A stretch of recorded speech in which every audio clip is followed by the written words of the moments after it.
오늘 내가 너희에게 들려주고 싶은 이야기가 있단다. 율법학자들과 바리사이들이 가늠하다 붙잡힌 여자를 끌고 와서 한가운데에 세웠어. 그들이 나에게 말했지. 스승님, 이 여자가 가늠하다가 현장에서 붙잡혔습니다. 모세는 율법에서 이런 여자를 돌로 쳐 죽이라고 명령하였습니다. 스승님 생각은 어떠하십니까? 그들은 나를 시험하여 고소할 구실을 찾으려고 그렇게 물었단다. 나는 몸을 굽혀 손가락으로 땅바닥에 무엇인가를 쓰기 시작했어. 그들이 계속 물어대자 나는 몸을 일으켜 말했단다. 너희 가운데 죄 없는 자가 먼저 저 여자에게 돌을 던져라. 그리고 다시 몸을 굽혀 땅바닥에 글을 썼지. 그 말을 들은 자들은 나이 많은 자들부터 하나하나 떠나가고 나만 남았어. 여자는 그대로 한가운데에 서 있었단다. 나는 몸을 일으켜 여자에게 물었어. 여인아, 그들이 어디 갔느냐? 너를 단죄한 자가 아무도 없느냐? 여자가 대답했지. 주님, 아무도 없습니다. 나는 말했단다. 나도 너를 단죄하지 않는다. 가거라. 그리고 이제부터 다시는 죄짓지 마라. 그 여자가 얼마나 수치스러웠을지 생각해보렴. 가늠하다 붙잡혀서 사람들 한가운데 세워졌어. 모든 사람이 그녀를 보고 있었단다. 손가락질하고 비난하고 돌을 들고 있었지. 그녀는 죽을 줄 알았을 거야. 혹시 너희 중에 지금 수치심으로 고통받는 이가 있니? 과거의 실수가 드러나서 숨기고 싶었던 죄가 알려져서 제 인생은 끝났어요. 사람들 앞에 설 수 없어요. 저는 용서받을 수 없어요라며 절망하는 이들 말이야.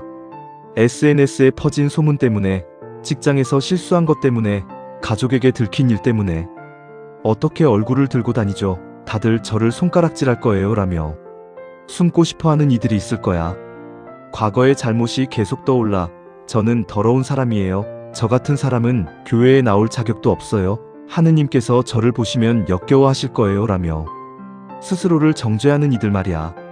사람들의 시선이 두려워 교회도 못 나가고 기도도 못하고 저는 부끄러워서 하느님 앞에 설 수 없어요 라며 고립되는 이들 말이야. 나의 사랑하는 아가야, 그 여자를 봐. 그녀는 한가운데 서 있었어.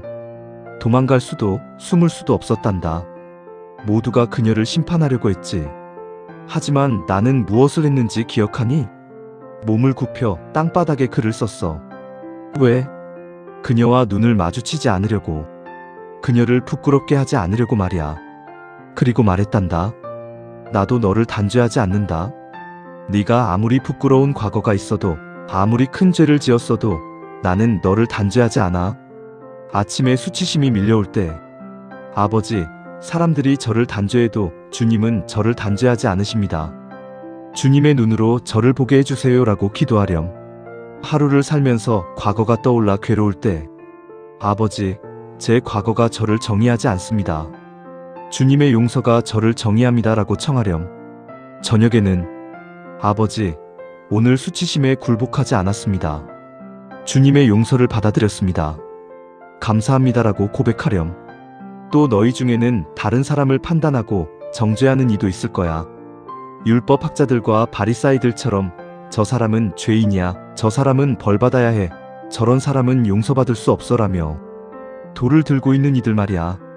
교회에서 누군가의 실수를 알게 되면 저런 사람이 어떻게 신자야, 직장에서 동료의 잘못을 보면 당연히 벌받아야지, 가족의 죄를 보면 용서할 수 없어라며 심판자처럼 사는 이들이 있을 거야. 저는 저런 짓 안 해요. 저는 저 사람보다 나아요. 저는 의롭게 살았어요 라며 자신은 높이고 다른 사람은 낮추는 이들 말이야. SNS에서 누군가의 잘못을 보면 댓글로 비난하고, 뉴스에서 죄인을 보면 저런 인간은 이라며 정죄하는 이들 말이야. 나의 사랑하는 아가야, 내가 너희 가운데 죄 없는 자가 먼저 돌을 던져라라고 말한 것을 기억하니? 사람들은 하나둘씩 떠나갔어. 나이 많은 자들부터 말이야. 왜? 자신도 죄인이라는 것을 깨달았거든.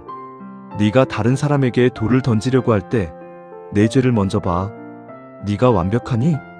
네가 한 번도 실수하지 않았니? 아침에 누군가를 비판하고 싶을 때, 아버지, 제 안의 죄를 먼저 보게 해주세요.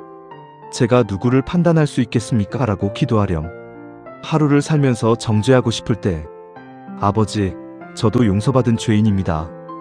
다른 사람도 용서하게 해주세요라고 청하렴. 저녁에는 아버지, 오늘 제가 돌을 내려놓았습니다. 판단하지 않았습니다. 감사합니다라고 고백하렴. 그리고 너희 중에는 용서받았지만 다시 죄 짓는 이도 있을 거야. 나는 그 여자에게 나도 너를 단죄하지 않는다고 말했지만 거기서 끝나지 않았어. 가거라. 그리고 이제부터 다시는 죄 짓지 마라고 말했단다. 용서는 과거를 지우는 거야. 하지만 미래도 바꿔야 해. 혹시 너는 용서를 값싼 것으로 여기고 있니? 어차피 용서받으니까 하느님은 자비로우시니까라며. 같은 죄를 반복하는 이들 말이야. 용서받고 또 죄 짓고 용서받고 또 넘어지고 주님께서 이해하실 거예요. 제가 약하니까요라며. 변화하지 않는 이들이 있을 거야. 용서는 받지만 회개는 하지 않고 은혜는 받지만 순종은 하지 않는 이들 말이야. 나의 사랑하는 아가야, 나는 그 여자를 단죄하지 않았어. 하지만 죄를 승인한 것도 아니란다. 다시는 죄 짓지 말라고 말했어. 용서와 변화는 함께 가는 거야. 네가 진정으로 용서를 경험했다면 변화하고 싶어질 거란다. 아침에 또 같은 유혹이 올 때, 아버지, 저를 용서해 주셨습니다. 이제 다시는 죄 짓지 않게 도와주세요라고 기도하렴. 하루를 살면서 넘어지고 싶을 때, 아버지, 용서의 은혜가 저를 변화시킵니다. 옛사람이 아니라 새 사람으로 살게 해주세요라고 청하렴. 저녁에는 아버지, 오늘 유혹을 이겼습니다.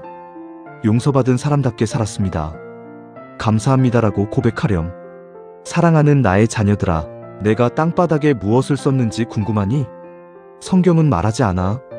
하지만 어떤 사람들은 내가 사람들의 죄를 썼을 거라고 말한단다. 간음, 탐욕, 교만, 거짓. 그래서 사람들이 하나씩 떠났다고 말이야. 중요한 것은 내가 쓴 것이 아니라 내가 한 행동이야. 몸을 굽혀 그 여자의 눈높이에 맞췄단다. 심판자처럼 높은 곳에서 내려다보지 않았어. 그녀와 같은 높이에 있었지. 나도 너와 같은 높이에 있단다. 너를 내려다보며 판단하지 않아. 너와 함께 앉아서 내 이야기를 들어주는 거야. 나의 사랑하는 아가야, 너는 지금 어디에 서 있니? 한가운데?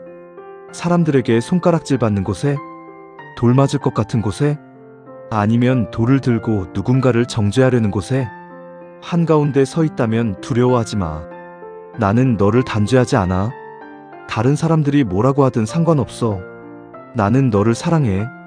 돌을 들고 있다면 내려놓으렴. 네가 던질 자격이 없어.